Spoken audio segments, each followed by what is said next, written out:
In the context of escalating tensions, President Trump deployed 2 nuclear submarines near Russia to exert pressure for an end to the war in Ukraine.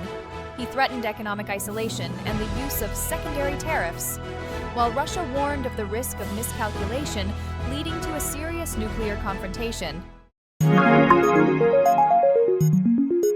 In the context of Russian President Vladimir Putin continuing to ignore calls for a ceasefire in Ukraine, President Donald Trump has chosen to increase pressure by invoking the nuclear might of the United States.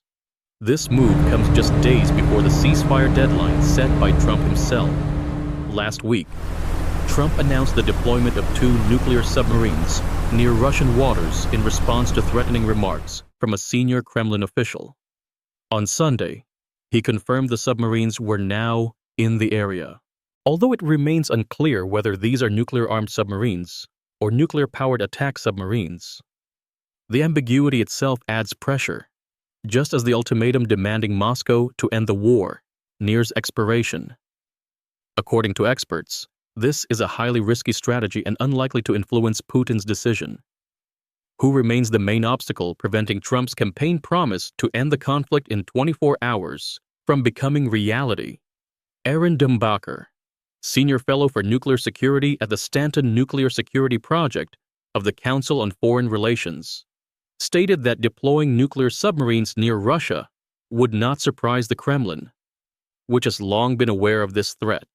Analysts warn that nuclear rhetoric could easily lead to mistakes or miscalculations that result in catastrophe. Former Representative John Tierney, now Executive Director of the Center for Arms Control and Non-Proliferation, emphasized the risks of using nuclear language during periods of tension. Does this mean we all suddenly have to go into bunkers and lock ourselves in? Meanwhile, Steve Witkoff, Trump's envoy for peace, is expected to visit Moscow later this week to push for a ceasefire deal. Should this effort fail, Ukraine's allies expect Trump to impose secondary tariffs on countries continuing to purchase oil from Russia, in an effort to weaken the Kremlin's war funding, in response to the U.S. submarines approaching.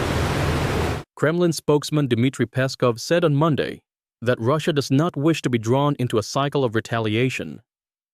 He called for restraint in rhetoric, emphasizing the sensitivity of nuclear topics.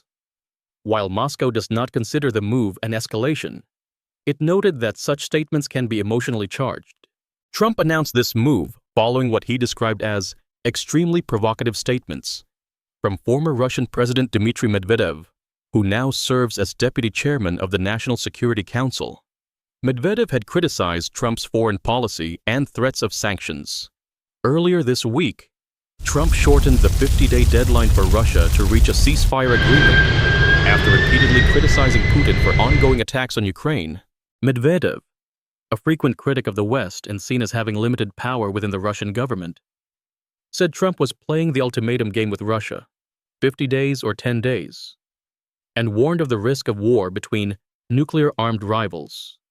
He also referenced the possibility of Russia's dead hand, a Cold War-era mechanism describing Moscow's capability to launch a nuclear strike even if its leadership is incapacitated. Words matter, and they often lead to unintended consequences. Trump responded in a Truth Social post, "I hope this is not one of those times."